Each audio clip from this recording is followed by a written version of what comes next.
नमस्कार, ॲडव्होकेट नरेंद्र माधव या चॅनलवरती आपलं सहर्ष स्वागत आहे।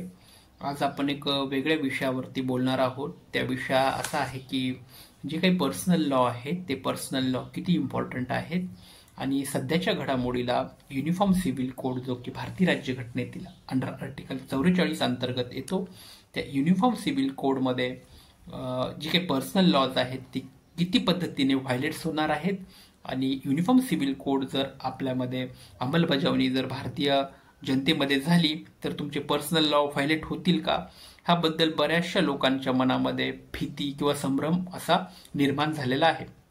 सध्या आपण पर्सनल लॉज म्हणजे काय आणि पर्सनल लॉज कोणकोणते आहेत ह्या अनुषंगाने बोलणार आहोत।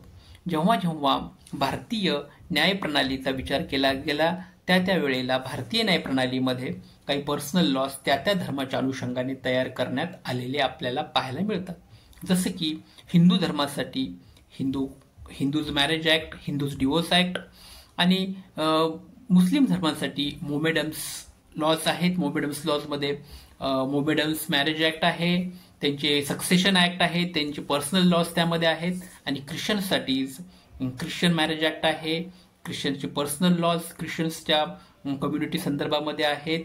त्याचबरोबर पारशी कम्युनिटीसाठी पारशी मॅरेज ऍक्ट्स आहेत, पारशी सक्सेशन्स आणि पारशीचे जे काही पर्सनल लॉज आहेत त्या अनुषंगाची सगळी माहिती पारशी मॅरेज ऍक्ट ह्या पर्सनल लॉच्या अनुषंगाने आपल्याला पाहायला मिळते। हे झालं ख्रिश्चन, हिंदू आणि मुस्लिम आणि पारशी या धर्माच्या अनुषंगाने। मग प्रश्न आपल्या मनामध्ये हा निर्माण होणं स्वाभाविक आहे की मग शीख, बुद्धिस्ट आणि जैन ह्या कम्युनिटीसाठी, ह्या रिलिजनसाठी त्यांचे पर्सनल लॉज बनवले आहेत का।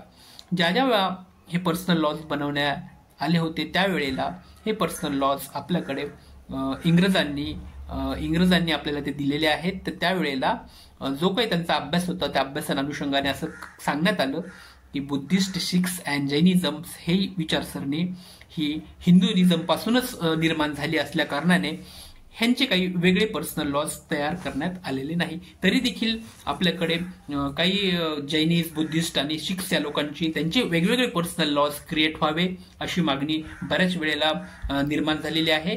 लेजिस्लेशन त्या संदर्भामध्ये त्यांचं काम करेल किंवा त्या अनुषंगाने त्यांचे पर्सनल लॉज सुद्धा फ्युचरमध्ये येतील किंवा मग युनिफॉर्म सिव्हिल कोड येईल।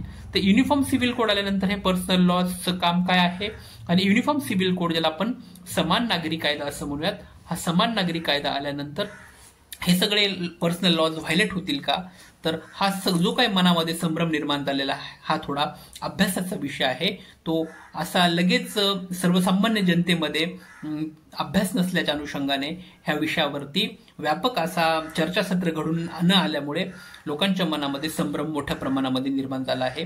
तो संभ्रम जर आपल्याला दूर करायचा असेल तर सर्वात अनुषंगाने आपण भारतीय राज्यघटनेचा कलम 44 आर्टिकल 44 ज्याला युनिफॉर्म सिव्हिल कोड असं म्हणू, त्याची व्याप्ती किती आहे, ती युनिफॉर्म सिव्हिल कोड म्हणजेच युनिफिकेशन ऑफ लॉज आहेत का किंवा युनिफॉर्म सिव्हिल कोडमुळं एनी पर्सनल लॉज व्हायलेट होणार आहेत का, ह्याचा डीपली अभ्यास करणं आणि त्या अनुषंगाने विचार मंथन होणं अपेक्षित आहे। आपल्याला संपूर्ण कायदेशीर घडामोडी ॲडव्होकेट नरेंद्र माधव या चॅनलच्या अनुषंगाने मिळत जातील, तरी आपलं पण एक कर्तव्य आहे की आमच्या ह्या कायदेशीर घडामोडी तुमच्यापर्यंत पोहोचवण्यासाठी आम्ही कटिबद्ध असतो। तुम्ही सुद्धा लाईक आणि सबस्क्राईब आमचे चॅनल करायला हवं, कारण सगळ्याच कायदेशीर घडामोडी अगदी तांत्रिक पद्धतीपासून तर अप टू डेट सुप्रीम कोर्टचे जे काही जजमेंट आहे तिथपर्यंत आम्ही तुमच्यापर्यंत पोहोचायचा प्रयत्न करणार आहोत।